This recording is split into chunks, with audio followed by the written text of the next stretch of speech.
Je le constate effectivement à tous les niveaux, avec un maire de Marseille, Jean-Claude Gaudin, qui est à l'origine de ce projet qu'il a porté à bout de bras de la plus grande mosquée d'Europe et pour lequel il avait réuni autour de la table les grandes familles de l'islam, y compris le tabligh et les frères musulmans, dans le seul but de faire plaisir à la communauté électorale ou électoraliste musulmane de Marseille, se moquant éperdument des conséquences qui se produiraient à l'usage, si je puis dire, de cette mosquée, ne sachant pas qui y prêcherait. Et ce projet a finalement avorté parce que la tendance marocaine ne s'est pas entendue avec la tendance algérienne, qui ne s'est pas entendue avec la tendance comorienne.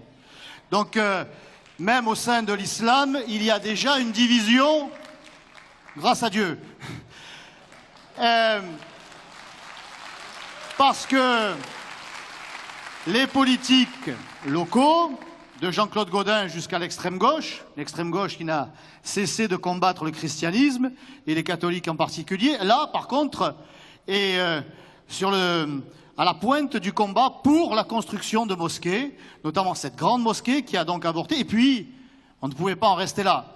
Donc Jean-Claude Gaudin a tenu à rassurer cet électorat, car il s'arrête là, on ne regarde pas plus loin que le bout de son nez électoral.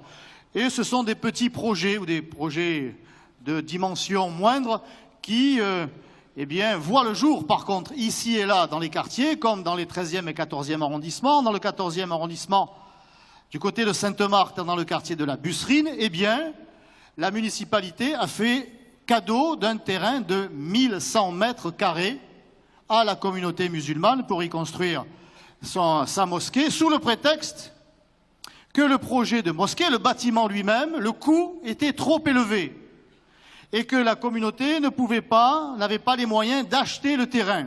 Donc si vous voulez construire à Marseille et que vous n'avez pas assez d'argent pour la maison et le terrain, allez du côté du Vieux-Port, demandez un certain Jean-Claude Gaudin. Il vous offrira tous les terrains que vous souhaitez.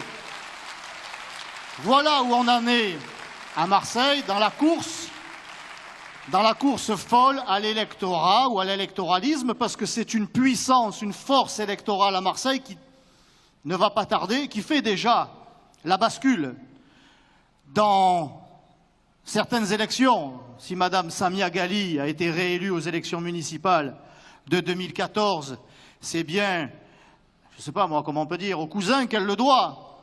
C'est à cette communauté à qui elle fait les yeux doux, à qui elle écrit le jour de l'Aïd pour leur souhaiter un bon Aïd. Voilà une démarche qui n'est pas très républicaine, encore si elle souhaitait de joyeuses Pâques ou un joyeux Noël. Non, ce n'est pas le cas. Donc on voit bien là qu'il y a une course folle à un électoralisme sans en voir les conséquences ou les ignorer. Après nous, le déluge. Tant que je suis élu, c'est tout ce qui compte. Mais comme vient de nous le développer Philippe, et Gaëtan, il y a des conséquences à tout cela, car ces gens-là se disent « mais ce pays ne veut plus rester libre, ce pays est avachi, ce pays s'offre à nous, il n'y a qu'à se baisser pour ramasser ». Alors qu'il suffirait un peu de fierté, de leur faire savoir qu'ils sont nés, qu'ils ont la chance d'être nés dans l'un des plus beaux pays du monde, et celui qui est si généreux avec ceux qui sont dans la difficulté, qui applique la loi sur la laïcité et qui permet une liberté religieuse. Il devrait se rendre compte que ce pays est grand, qu'il a une histoire dont on peut être fier. Mais quand ils entendent que cette repentance éternelle, quand ils voient une classe politique corrompue et qui est encore aux affaires, quand on voit que dans les rues, devant les yeux des enfants, on défile quasiment tout nu avec une plume entre les fesses, comment voulez-vous qu'ils respectent ce pays? Comment voulez-vous qu'ils aiment ce pays?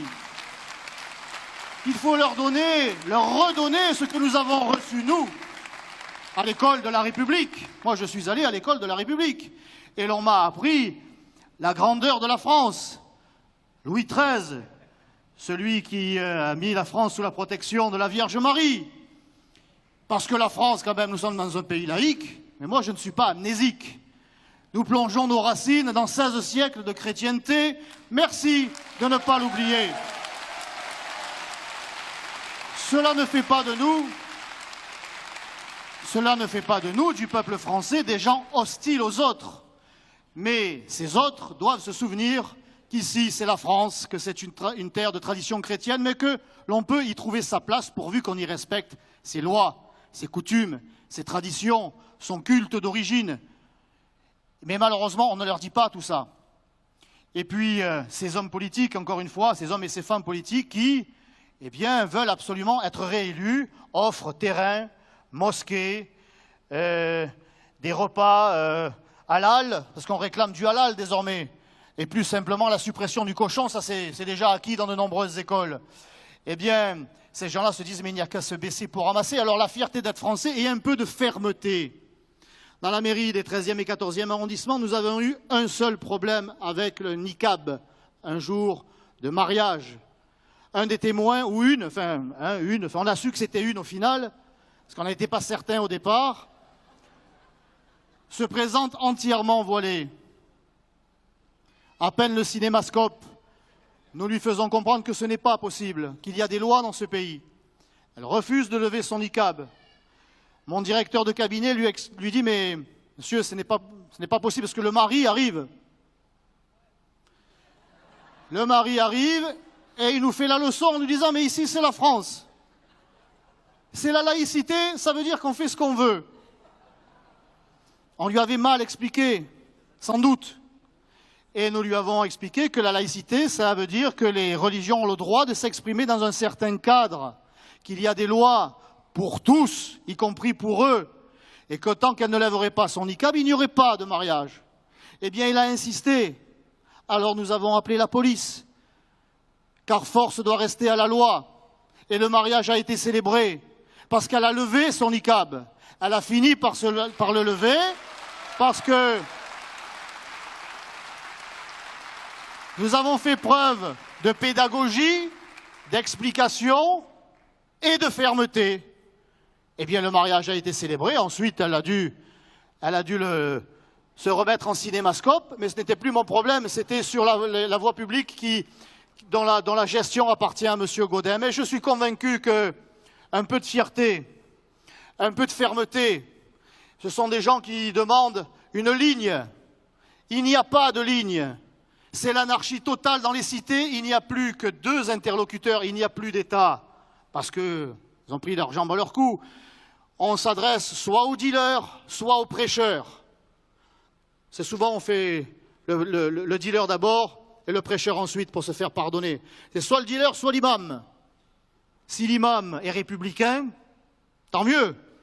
S'il ne l'est pas, comme dans une cité, dans mon secteur, dans le 13e arrondissement, la cité des Oliviers A. Quel joli nom, les Oliviers. Bon, eh bien, un matin, ils ont pris d'assaut un local qui appartient à Habitat Marseille-Provence, qui est un bailleur qui dépend directement de la ville de Marseille. Cela fait des années que ça dure. On sait très bien, le maire de Marseille le sait, que cette mosquée est dirigée par des salafistes.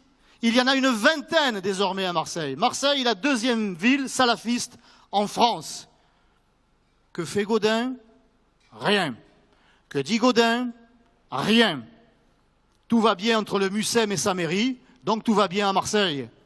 Eh bien, donc il laisse là une situation, pour l'instant, comment dirais-je, silencieuse, se développer. Mais chaque jour, et surtout chaque vendredi, la jeunesse de ce quartier, des centaines, des milliers de gamins qui observent le culte musulman se rendent dans cette mosquée où l'on ne sait pas ce qui s'y dit. Par contre, l'on sait très bien que ce sont des extrémistes qui y font des prêches.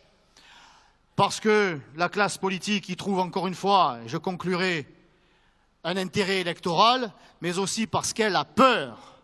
La classe politique est complètement émasculée. Et la seule responsable politique qui en a dans le pantalon, c'est une femme. Elle s'appelle Marine Le Pen. La classe politique a peur de la réaction de ces gens-là, alors qu'ils sont une poignée. Il suffit d'être ferme. Il suffit de leur dire que maintenant, ça suffit, que ce sont les lois de la République qui vont s'appliquer et que s'ils ne sont pas contents, ils ont eu la liberté de venir, ils auront la liberté de partir.